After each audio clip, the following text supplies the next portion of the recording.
Bom dia a todos.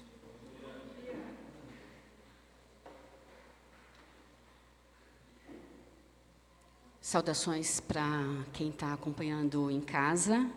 E hoje, como as pessoas falaram, é um dia um pouco diferente, né, na nossa vida, né, da comunidade de cidadania. Toda vez, eu acho que esse lugar aqui é o meu lugar de confissão, né? Eu vou dizer para vocês que a gente prepara a mensagem, mas quando a gente chega aqui, pelo menos comigo, né? Quando eu chego aqui, eu começo a ter dúvidas.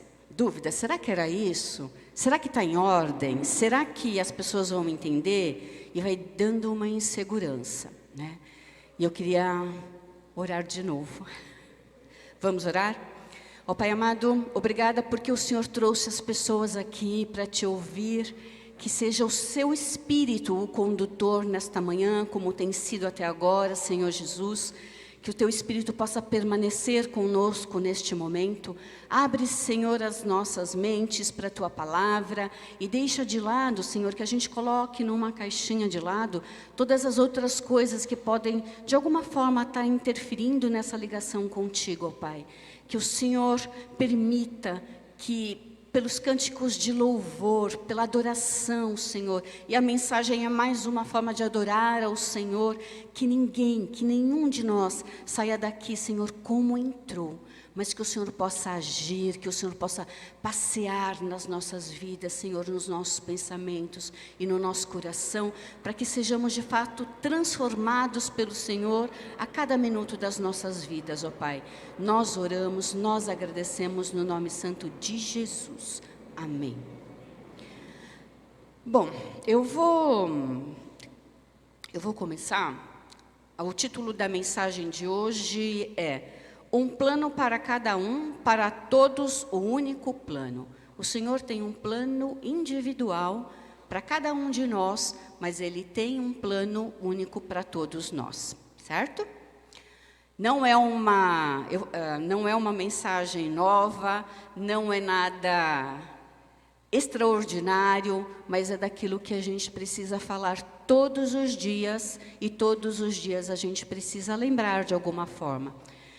Eu comentei com o Márcio na semana passada, eu já tinha uma ideia da mensagem e ele trouxe a questão da superficialidade. E eu falei para ele assim, eu vou pegar um pedaço da sua mensagem. Então, metade foi ele que fez. Eu queria que a gente fizesse Você já cumprimentou o seu irmão? Nós vamos ficar em pares aqui. Quem não tiver par, faz um trio aí. E eu queria que vocês se levantassem, ficassem em pares, e você pudesse olhar para quem está na sua frente. Fica de frente um para o outro. Vamos, gente, vamos. É de manhã, mas é de manhã que a gente desperta. Pode ficar sentado, seu Gomercino, né? Aqui, ó, Evandro, pode ficar com ela. Já tem? Aqui, pode ficar aqui junto, Você tem um par? Isso. Olha para o seu par e diz para ele. Primeiro, bom dia, abençoa, né? Isso, né? Sejam todos bem-vindos à casa do Senhor. Nós cantamos uma música que diz, Ele vem para te salvar. Então diz para ele, Ele vem para te salvar. Tenha certeza disso. Isso.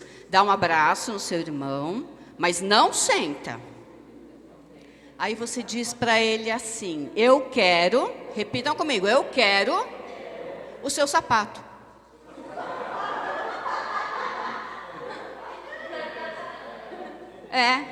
Você quer o sapato do outro. Não precisa, mas olha para o pé do outro e vê se dá para trocar. Nossa, aí não dá não, né? Aí também não dá não. Podem sentar-se, volte para os seus lugares. Por que não dá para a gente trocar o sapato? Dá? O seu dava? Era o mesmo número? Quanto tempo tem o seu sapato? Não, sem querer, sem discreta. 3 anos. E o seu, Letícia? 2 anos. Dá para trocar, né? Você gostou do sapato dela? Eu gostei. É? Você gostou do sapato dela? Fala a verdade.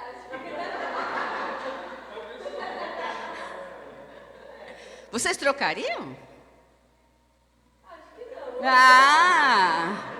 Talvez com 3 anos o teu sapato já tenha um pouco o formato do seu pé, né? Talvez quando você colocasse o sapato dela, até ele vai se acomodar, mas vai ter um tempo que vai estranhar. Vocês dois de trás, vocês têm como trocar o sapato? Não? Por quê? Não bate a numeração? Quem é maior ainda dá para ir patinando. Agora, quem é o menor, né, vai andar, né, com o pé apertado. Aqui também não dá para trocar. Aqui, gente, o Evandro tocando com... Não dá. Não deu. Aqui deu para trocar?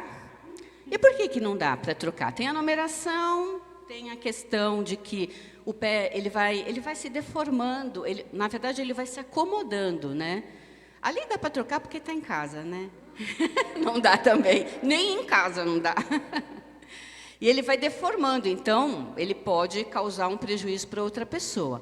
É lógico que quando a gente vai doar sapato, a gente doa um sapato que está em boas condições, né? Uma vez eu tinha um sapato, um tênis, que eu adorava o tênis. Eu já contei para vocês, que eu coloquei... Sabe aquela pilha que você separa? Esse daqui eu vou doar, esse daqui vai para o lixo. O meu sapato estava numa condição de ir para o lixo, né? Mas eu gostava de sapato. Então, tem um tempo para você usar o seu próprio sapato, certo? Né? Eu só joguei o sapato fora num dia que eu peguei chuva e molhou todo o pé.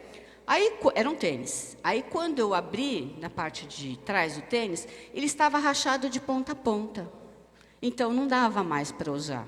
E desse pacote que eu tinha colocado para ele, que eu ia me desfazer dele, eu já tinha tirado umas 2 vezes o sapato de lá, porque ele era muito confortável. Ele estava amoldado ao meu pé. E, às vezes, a vida da gente é um pouco assim. A gente se acostuma, a gente fica naquela zona de conforto, aí você toma uma chuva, mas, não, só molhou um pouquinho. Aí tem uma rachadurinhazinha ali, você, não, eu ainda posso ficar. Outras vezes que a gente quer pegar o sapato do outro, não é? Às vezes a gente olha alguém, você pode se inspirar nas outras pessoas, mas você não pode ser a pessoa, né? Então, às vezes você quer o sapato da outra pessoa, mas ela não te serve, ela não cabe para você. Ou pela numeração, ou porque ele já está acomodado de outra forma. Então, não precisa pegar o sapato de ninguém, tá bom? Podem ficar com os seus sapatos, né? Se alguém ainda tem um sapato novo é uma questão interessante, né? Ele causa um certo... Tênis é muito comum, aquela bolinha atrás, né? Eu não sei, quem usa salto aqui? Ainda bem, né? Né? O salto ele ainda projeta a coluna da gente para frente e ele causa uma distorção no seu eixo, né? Então tem várias coisas com o sapato, né? E às vezes um sapato novo ele também incomoda, mas é o nosso sapato, né? E tem sapato novo que você agora eu vou fazer uma pergunta indiscreta, mas eu vou levantar a mão também. Quem tem joanete aqui? Não, só eu? Ai, obrigada. Quem tem joanete, gente, se você não souber comprar o sapato certo, é uma dor, né? É uma dor ardida, né? E ela é como um fiozinho que sai do pé e vai até o cérebro. Dá para ver até o fio neon aqui, né? Dá para seguir o fiozinho, tá? Então, cada um com o seu sapato, certo? E a gente vai falar um pouco dessa questão de ouvir o que Deus tem para cada um. O Senhor tem um plano para cada um de nós, certo? Porque nós somos diferentes. É óbvio, né? Nós somos diferentes, mas não é só a história da diversidade, é do jeito de ser. Cada um de nós tem um jeito de ser. E cada um de nós pode fazer a mesma coisa com jeitos diferentes, né? Um exemplo muito comum é a questão de varrer a casa, de lavar louça, né? Cada um tem um jeito tem um rito de fazer um feijão, né? A receita, muitas vezes, você tem uma receita lá de bolo. Aí uma pessoa vai lá e vai pesar. Vai fazer o mesmo bolo, é um bolo de chocolate.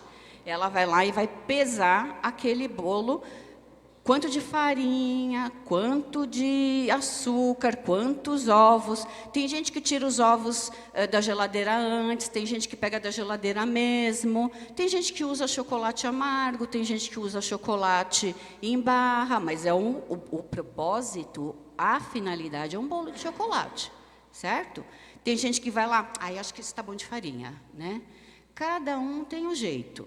Às vezes está certo, às vezes está errado, mas é o exercício. Por exemplo, aquele que vai lá, acho que está bom assim. Eu sou dessas, tá, gente? Eu acho que isso aqui dá umas 2 xícaras, deve dar mais ou menos isso. E tem hora que o bolo sai seco e tem hora que o bolo sai, né? Até o ponto que eu falo, deixa eu ver a receita, né? E aí a gente volta para a receita. Então, a gente tem aí alguns jeitos e algumas coisas do jeito que a gente faz. E aí a mensagem vai começar agora. Nós vamos abrir em Colossenses 1,16. Colossenses 1,16 diz assim: pois por meio dele foram criadas todas as coisas nos céus e na terra, as visíveis e as invisíveis, sejam tronos, sejam soberanias, quer poderes, quer autoridades, todas as coisas foram criadas por Ele e para Ele. De quem que eles estão falando? Nós estamos falando que tudo é criado para Deus, por Ele e para Ele. E aí existe uma questão da diferença do porquê e o para quê. O porquê, a coisa já aconteceu. Por que isso, por que aquilo, porque tem que fazer. Você não tem uma questão de continuidade no porquê. É só uma explicação. E o para quê é que a gente tem que mudar esse tempo, esse advérbio, né? Para quê? Para que é que eu vou fazer aquilo, né? Eu vou fazer para uma finalidade, para um plano, né? Para alguma coisa que tenha continuidade. E todas as coisas foram criadas por Deus. E Deus criou cada um de nós com um plano, com um propósito, com uma intenção. Então, você não está aqui por acaso. Você não existe por acaso. A gente tem um papelzinho ali, olha, que vocês podem levar depois para distribuir para as pessoas, que ele fala do plano de amor de Deus, né? Ele tem uns versículos ali, e esse plano de Deus, ele é um plano só, mas ele usa vários recursos, várias ferramentas. E aí, por isso que eu digo para vocês que a mensagem não é nova, porque a gente vai passar por alguns trechos da Bíblia que vocês já conhecem, mas que talvez hoje, né, que é um dia de escolha, né, política, a gente tem que fazer uma escolha antes, né? A nossa escolha não é só no carinha que você vai votar lá, é numa escolha pensando no propósito, na intenção do Senhor, para cada um de nós, para a comunidade onde vocês vivem, para o bairro onde vocês vivem, para este lugar onde nós estamos, tá? Então, a gente precisa, a primeira questão é saber que existe um propósito maior para cada um de nós. Por que a gente existe? O para quê é a questão de você sempre olhar para frente, tá?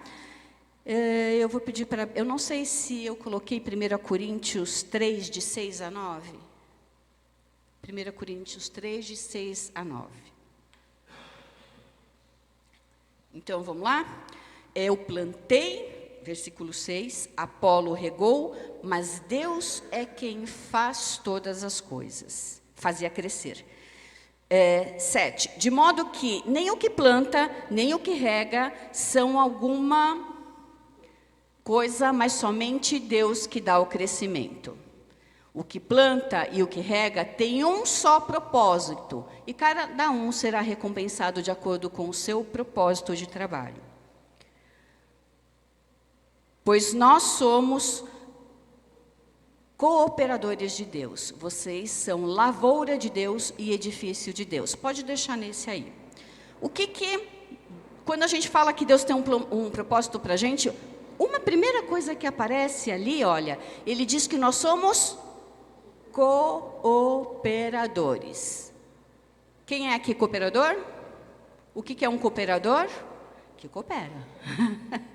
Que ajuda. Eu sou boa no dicionário. Ó. Cooperador, coopera. Certo?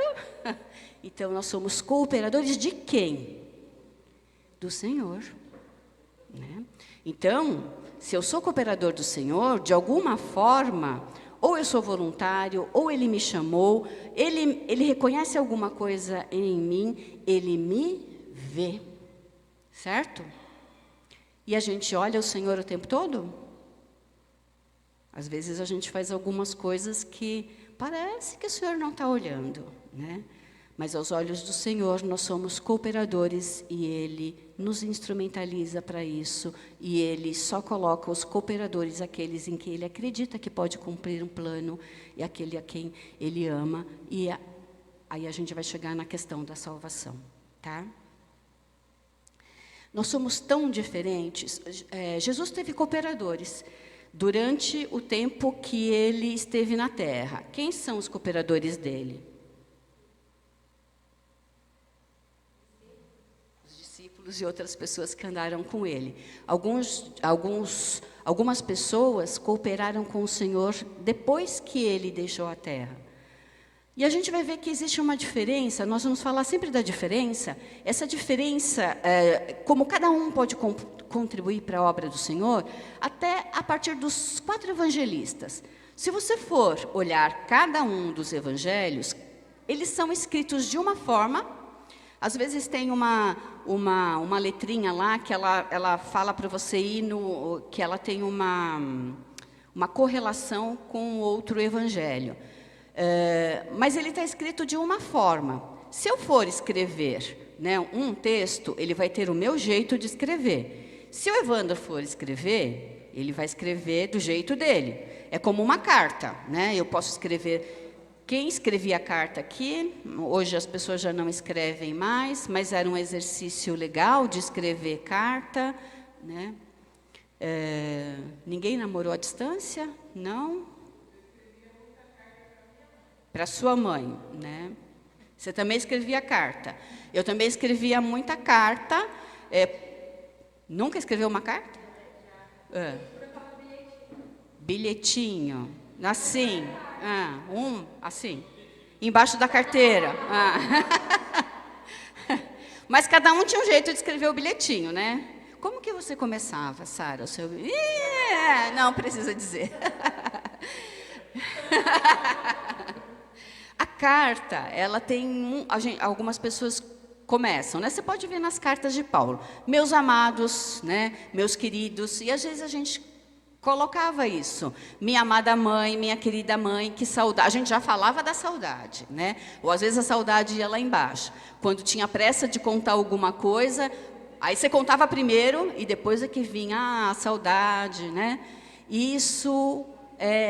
cada um tem um jeito. E aí você olha para os evangelhos, cada um tinha um jeito. Um deles falava de Jesus como o Messias. O outro falava de Jesus como aquele que veio salvar o mundo e que veio se apresentar para os judeus e para os gentios.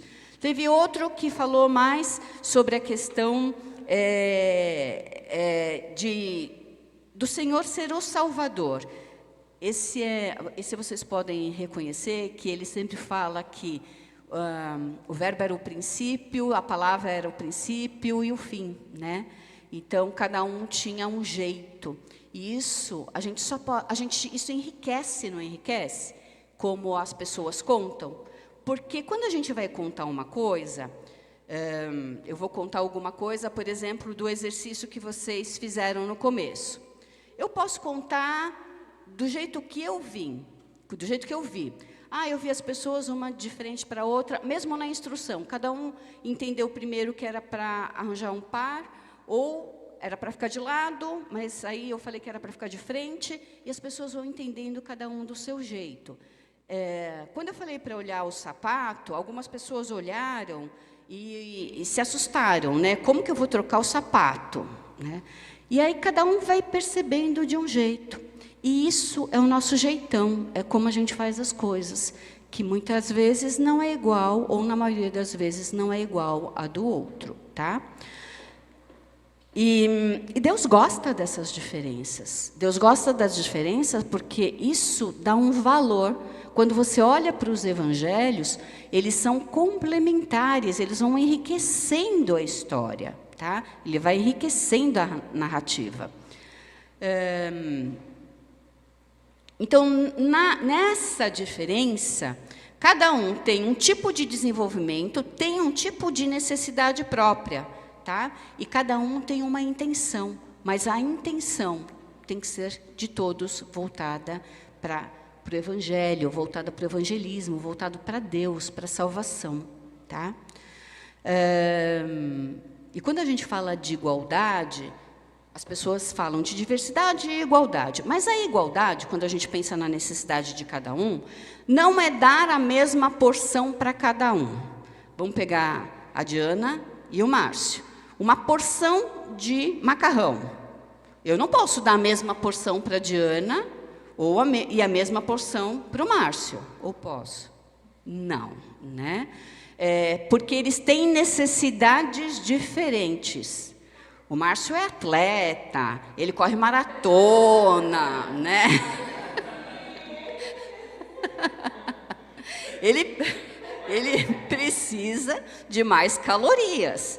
Então, a questão da igualdade é dar para cada um o que cada um necessita, e não é dar a mesma porção para cada um deles. Então, a gente tem que pensar nessa relação na igreja, de que muitas pessoas vão precisar de mais ajuda, outras pessoas de menos ajuda, algumas pessoas de mais atenção, outras pessoas de menos atenção. E não é porque você é mais amado ou menos amado, é porque o Senhor é justo. Ele vê a necessidade de cada um de nós. Tem alguns que você precisa carregar no colo, tem outros que você dá a mão, tem outros que você caminha do lado, tem outros que você corre atrás. Então, cada um de nós tem uma necessidade, tá? Eu vou abrir em 1 Coríntios 12, 4 a 6. E aí a gente tem essa questão de que há diferentes tipos de dons. Mas o Espírito é o mesmo, certo?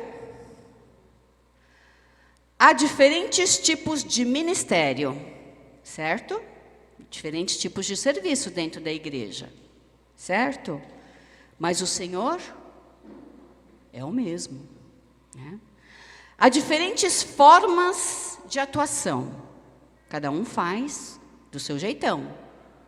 Mas é o mesmo Deus quem efetua tudo em todos. E isso é a questão do jeitão. E como é que a gente dá forma para tudo isso dentro da igreja? Como é que a gente faz para a gente dar uma forma para isso? Deve ter algum... Aí entra a questão que eu falei que eu ia colar do Márcio. A primeira questão é aquilo que ele colocou de sair da superficialidade. Ele falou 3 coisinhas para sair da superficialidade. Quem lembra?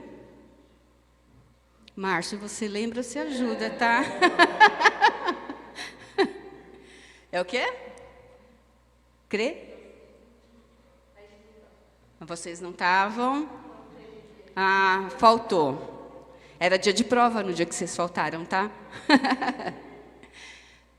Márcio, primeira, crescimento espiritual. Para a gente buscar o crescimento espiritual, certo?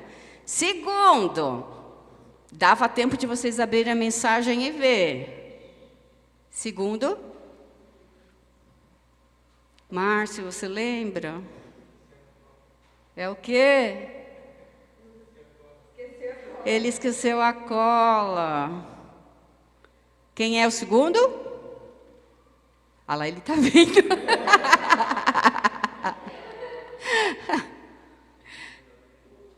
Aí todo mundo abrindo a cola. Vamos lá? Crescimento espiritual. Vê no Zap. Estava fácil no Zap.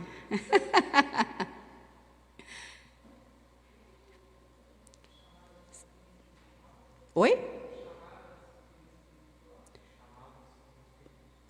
O chamado da disciplina? É isso, gente? O terceiro?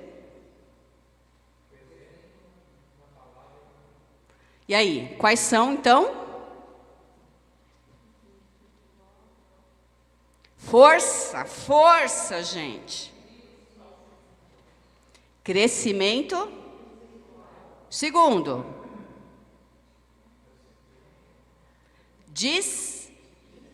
Isso. O terceiro? Começa com, termina em duta. Aí! São 3 coisas, né, que é para a gente sair da superficialidade, né? E aí a gente viu aqui em Coríntios de que a gente tem diferentes modos de fazer isso, que cada um recebeu um dom e cada um tem um propósito, tem um jeito diferente. Algumas pessoas elas são mais de operação, de fazer. Eu sei que vocês já ouviram falar, não é muito para algumas pessoas, se vocês já ouviram falar daquelas pessoas que são coléricas, sanguínicas, fleumáticas, né? E sanguíneas, certo? Cada um tem um tipão, né? Então, ele faz mais as coisas, o outro é um pouco mais analítico, tem um que é mais devagar, né? Cada um tem uma característica, mas eles podem se combinar. Você pode ter uma característica predominante e uma secundária. Pensa quando, né, você tem que organizar uma limpeza na igreja, né? E aí vem aquele que, não, vamos fazer, separa isso, tal. Aí vem o outro e fala assim, não, mas não precisa. Vamos pegando, vamos limpando, passa o pano ali, vai limpando aqui. Mas não precisava ver se tem produto para limpar primeiro? Não, vê o que tem aí, vai fazendo, né? Mas eu acho que precisava limpar melhor o pé. Não, o pé ninguém vê, não, vamos ver, né? Então, a gente começa a ter jeitos diferentes de fazer as coisas. Aí vem o outro que analisa, aquele que olha, mas eu acho que não ficou bom. A distribuição hoje foi curiosa, né? Hoje a distribuição foi curiosa. Algumas pessoas, mas é assim que vai sentar hoje, né? Então, esse estranhamento é legal, porque a gente sai do sapato velho, né, do sapato furado, daquele sapato que não serve mais. Olha, agora vocês podem olhar sobre outra perspectiva, certo? Se você experimentar, por exemplo, quem senta daqui, sentar do lado de cá, talvez você tenha um outro jeito de enxergar as coisas, né?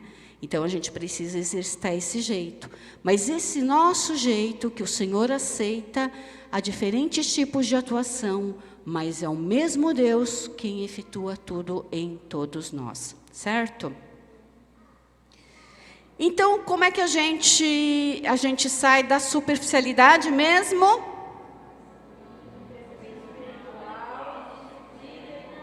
Isso, né? Isso é um caminho para a gente sair da superficialidade, tá? E mesmo que você olhe para o outro, você vê o jeitão dele, você não copia, você se inspira, é diferente, tá? Como é que a gente dá forma para isso? Crescimento espiritual, atenção ao seu coração. Muitas vezes a gente acha que coração é só emoção, né? A gente aprendeu a pintar aquele coraçãozinho vermelho, lembra na escola? Vermelho. Eu vou falar para vocês que ele não é bem assim, não, tá? Ele parece mais um triângulo, né? A gente aprendeu que as coisas do coração são do coração e as coisas da cabeça são da cabeça. Eu vou contar para vocês que o pescoço serve para ligar uma coisa com a outra, tá? Então, o nosso coração, muitas vezes, ele está dentro da nossa cabeça, naquilo que você pensa, naquilo que você procura, naquilo que te instiga, naquilo que você faz, né?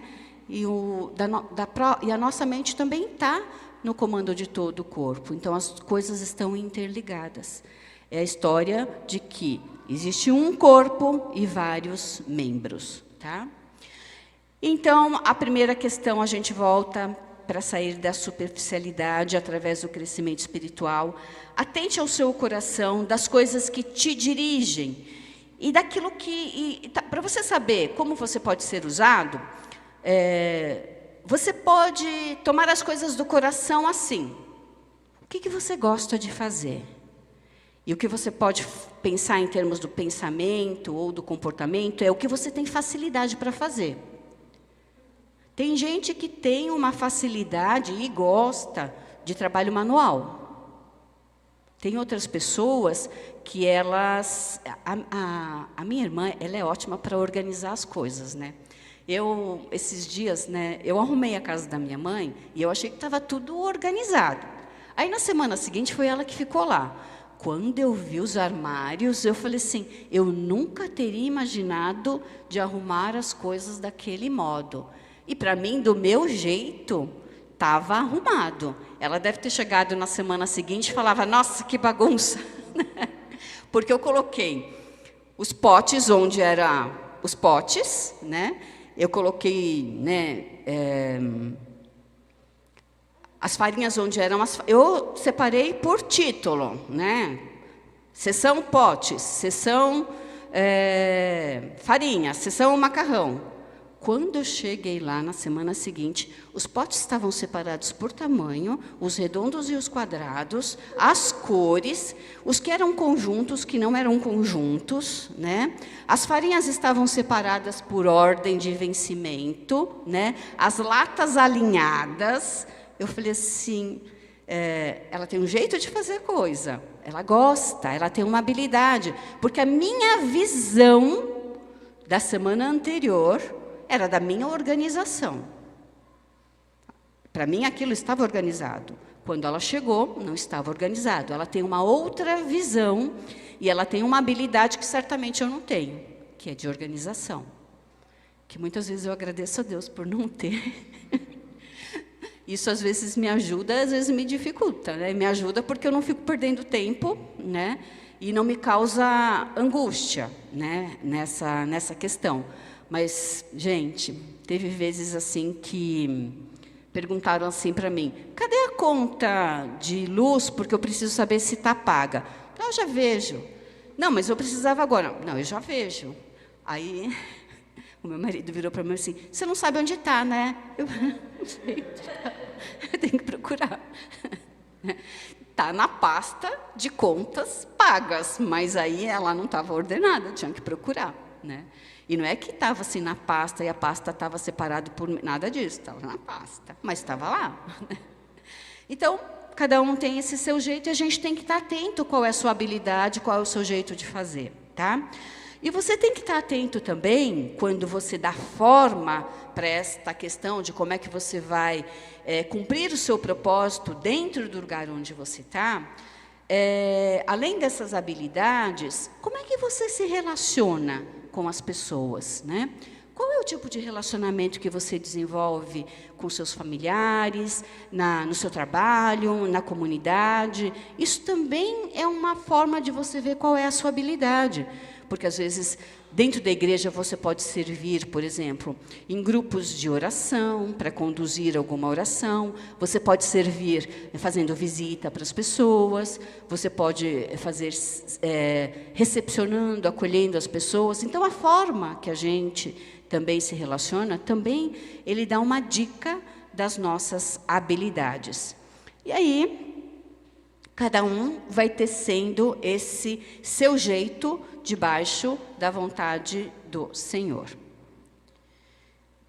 Eu tenho um texto aqui, eu não sei se eu coloquei para projetar, mas se a gente não colocou para projetar, a gente ensaia aquele método né, tradicional de abrir a Bíblia no texto. É Romanos 12, 4 a 9.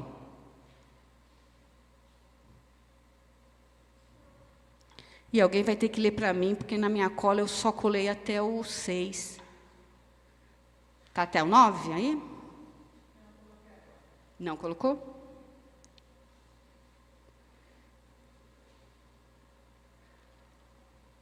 NVI 12. Vai até 9? Então vamos lá. Alguém pode ler?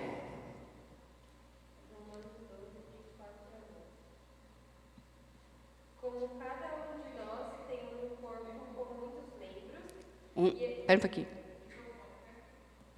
Microfone.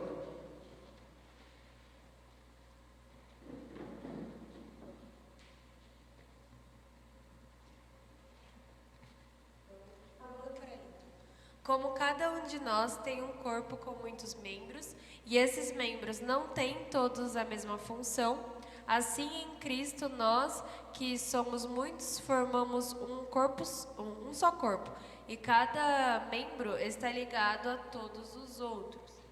Temos diferentes dons, de acordo com a graça que nos foi dada. Se alguém tem o dom de profetizar, use-o de acordo com sua fé. Se o dom é servir, sirva. Se é ensinar, ensine. Se é encorajar, que assim o faça. Se é contribuir, que contribua generosamente. Se é exercer liderança, que a exerça com dedicação. Se é mostrar misericórdia, que o faça com alegria. O amor deve ser sincero. Odeiem o que é mal, apeguem-se ao que é bom. Obrigada. Esse texto, a gente já falou dele, eu acho que isso... Alguém tem alguma dúvida? Então, cada um tem um dom, certo? De acordo? Quem está de acordo? Nem todo mundo está de acordo.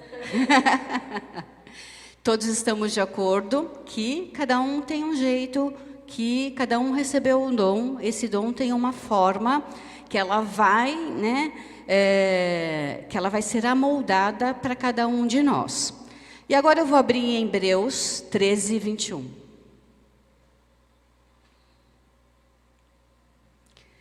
Que Ele aperfeiçoe em vocês, em todo o bem, para fazerem a vontade dEle e operem em nós o que lhe é agradável por meio de Jesus Cristo, a quem seja a glória pelos séculos dos séculos.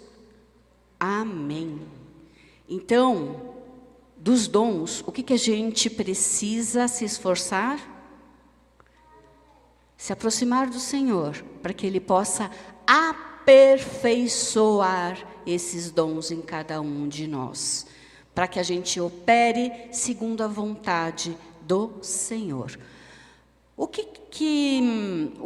Existe uma questão que é você saber, você ter conhecimento, você ter consciência, você ter entendido, isso tudo é uma coisa só.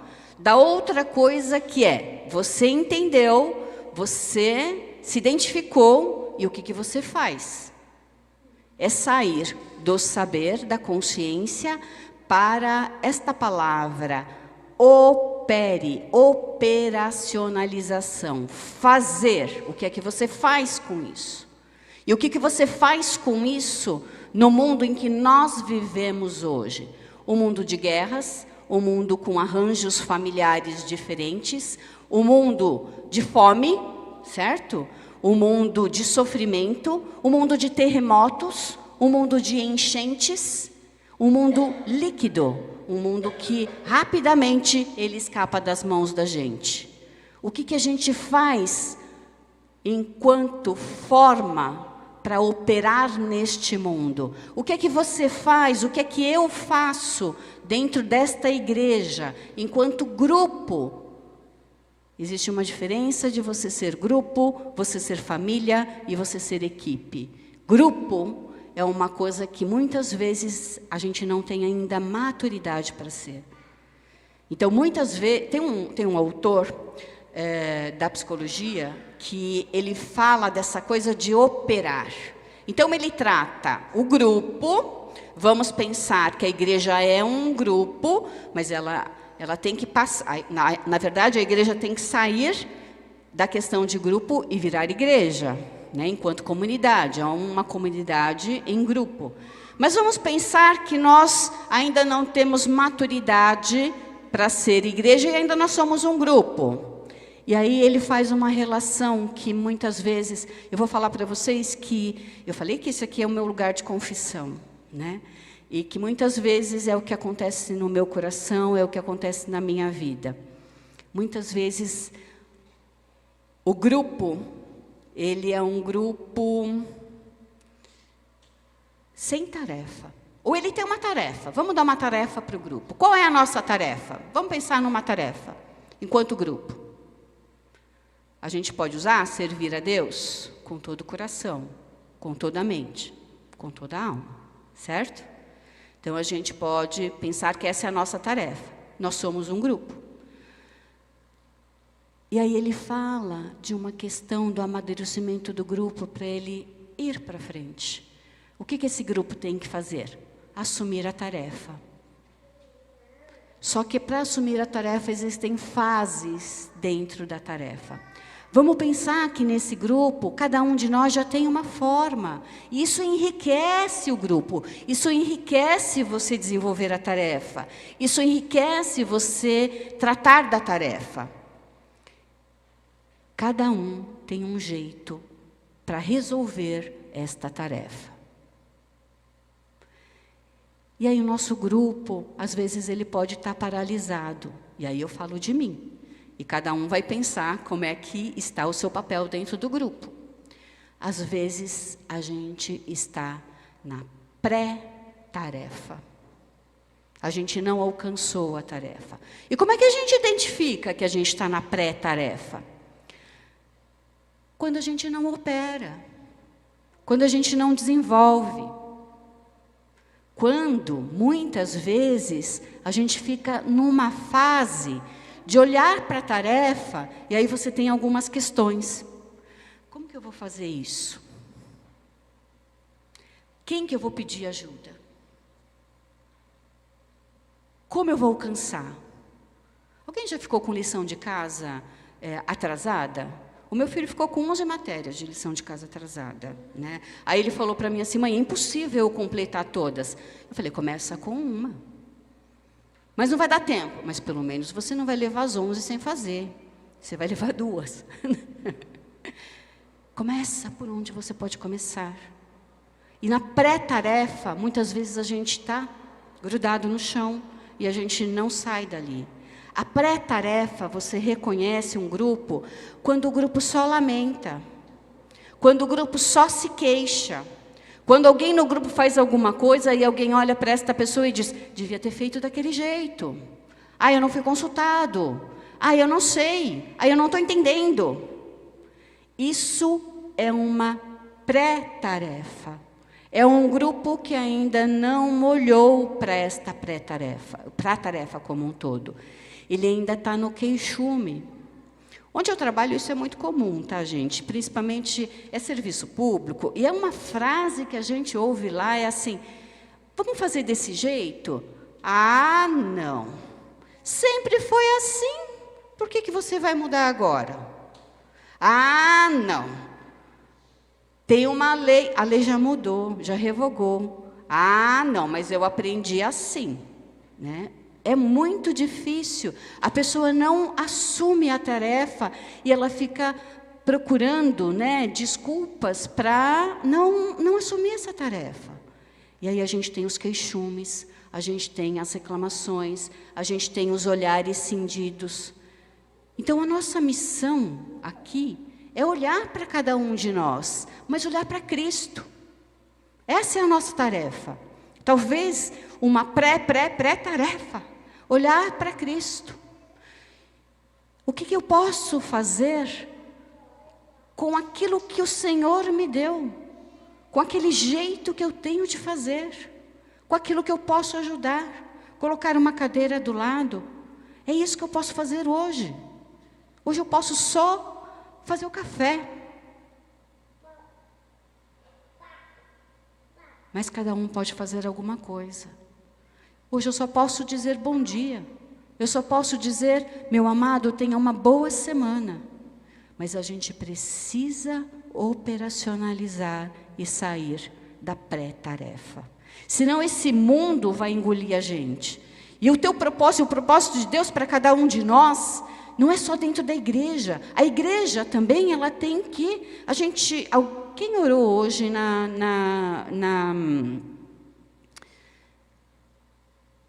como chama? Esqueci o nome. Na oferta, obrigada. Alguém orou na oferta e falou assim, que seja usada para levar a palavra para frente. E para frente, gente, é para fora. Para fora. Quando a gente fala de propósito, quando a gente fala de um plano, este plano, ele pode ser um caminho, ele pode ser algo que eu vou olhar, o propósito, mas propósito é se expor, é se colocar para fora. Então, essa é a questão. A gente, muitas vezes, precisa fazer isto para que a gente continue na tarefa. E aí a gente volta para outras questões que já foram ditas aqui, mas que é uma coisa que eu tenho que lembrar sempre na minha vida. Eu tenho que buscar a palavra, porque o Senhor deixou a palavra para cada um de nós. Ele teve o cuidado de escrever, de inspirar as pessoas para escrever letra a letra, palavra a palavra. O Senhor nos deixou a Bíblia, o Senhor nos deixou pastores para que nós possamos ser discipulados. Ele preparou algumas pessoas para estar à frente da igreja. O Senhor colocou, pessoas para ensinar. Ele colocou pessoas para andar junto. O Senhor colocou pessoas para que você não se sinta órfão, como foi cantado hoje também. O sentimento de abandono, de orfandade, é um dos piores sentimentos do mundo. Mas o Senhor veio para dizer que nenhum de nós é mais órfão. Que nós temos uma família. Que nós pertencemos a uma família. E aí nós temos o ensino, a gente tem o louvor, O louvor e a adoração, que ela não é feita só aqui. Ela é feita todos os dias. Você pode cantar todos os dias. Você pode adorar ao Senhor com aquilo que você faz. Você louva o Senhor com os seus pensamentos. Você louva o Senhor quando você está conectado com o Senhor o tempo todo. Uma outra coisa para a gente se desenvolver dentro deste grupo e como igreja é a comunhão. O evangelismo é além das nossas paredes. Essas são formas que a gente tem também para a gente construir e a gente desenvolver essa tarefa. Qual é o nosso desafio? O nosso desafio é poder ser igreja.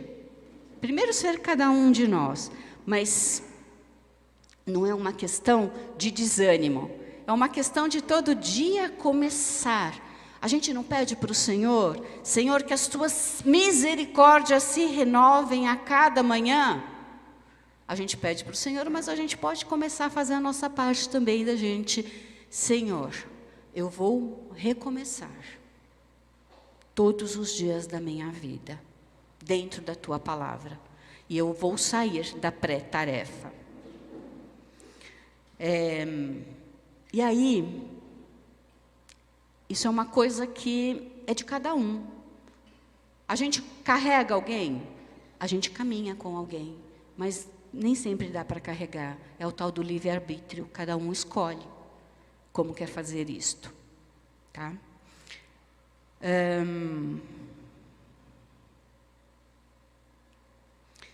1 Pedro 4:10. Esse eu coloquei, Cris. É de uma vida dedicada ao Senhor. Eu vou ler na NVI e depois eu vou ler na NVT, tá? Cada um exerça o dom que recebeu para servir aos outros, administrando fielmente a graça de Deus nas suas múltiplas formas. Então, o Senhor nessa questão dos dons, ele te dá dons multiformes. Você pode ter mais de um, pode ter, né? Mas você não vai ter todos. Né? E essa é a questão da gente começar a fazer esse reconhecimento. Na NVT, ele diz assim: Deus concedeu um dom a cada um de vocês. Devem usá-los para servir uns aos outros, fazendo bom uso das múltiplas e variadas da múltipla e variada graça divina. O que Deus colocou na mão de vocês é uma graça e ela é divina. Compete a cada um de nós fazer um bom uso, né? E para que a gente não fique desanimado, a gente vai para Salmos 139. Fechem os olhos. Só ouça. Salmos 139, 13 e 14. Tu criaste o íntimo do meu ser e nos teceste no ventre da minha mãe. Eu te louvo, me fizeste de modo especial e admirável. Tuas obras são maravilhosas. Disso eu tenho plena certeza. Tu criaste o íntimo do meu ser. Obrigada, Senhor, porque o Senhor criou a cada um de nós, na nossa sutileza, ou mesmo do nosso jeito destrambelhado, mas nós sabemos que o Senhor teve uma intenção para criar a cada um de nós, nesse nosso mais íntimo, Senhor. Faz florescer, faz aparecer em cada um de nós esse íntimo que às vezes ele está obscurecido, ou que às vezes ele está lá naquele sapato confortável, Senhor Jesus, que eu não quero trocar. Mas faz, Senhor, para que este íntimo seja legítimo na Tua obra, na Tua palavra, ó Pai. Tu tecestes desde o ventre da minha mãe. Tu já sabia, Senhor. Tu já me amava mesmo antes de eu existir, ó Pai. Obrigada porque o Senhor tem esse amor infinito, esse amor que não se mede para cada um de nós. É um tempo de gratidão, Pai. Obrigada, porque aquilo que o Senhor fez em mim, Ele pode ser restaurado, renovado, de alguma forma reenergizado, Pai. Senhor, eu te louvo com todo o coração, com toda a minha mente, Senhor Jesus, com todo o meu espírito, porque o Senhor nos fez especial, Senhor, porque o Senhor fez cada um de um modo especial. Obrigada, Senhor, porque Tuas obras são admiráveis. Tuas obras não são contos de carochinha, Senhor Jesus. Tuas obras não são uma história para ser contada, mas é um legado, Senhor, para ser vivido, para ser passado. Porque o que eu faço hoje, o que eu sirvo de exemplo hoje, não é só para minha geração, Senhor. Eu posso estar construindo gerações à frente, porque alguém ouviu falar daquilo que foi feito na igreja de São Bernardo neste tempo, ó Pai. Porque o Senhor é o construtor, nós somos os cooperadores. Obrigada, Senhor, porque a cada dia o Senhor renova as nossas certezas, porque a cada dia o Senhor renova a nossa esperança, porque a cada dia o Senhor fala conosco, Senhor Jesus, para que nós possamos ser melhores a cada dia dentro da Tua palavra e dentro do Teu servir. Obrigada, Senhor, nós te agradecemos, nós te entregamos este dia para o Senhor, para Teu louvor, para Tua honra e para Tua glória. Amém. O nosso desafio, então, é se revestir de nós mesmos e procurar operacionalizar aquilo que você pode fazer. Toma isso para você. Leia a Bíblia, o Senhor vai te inspirar, Ele vai te buscar, Ele vai... Ler a Bíblia não é assim, tá, gente? Algumas pessoas fazem da Bíblia uma coisa meio mágica. Eu vou abrir agora, deixa eu ver o que está... Não é assim. A Bíblia é inteira. A Bíblia é uma história. É a história de Deus. Amém? Obrigada.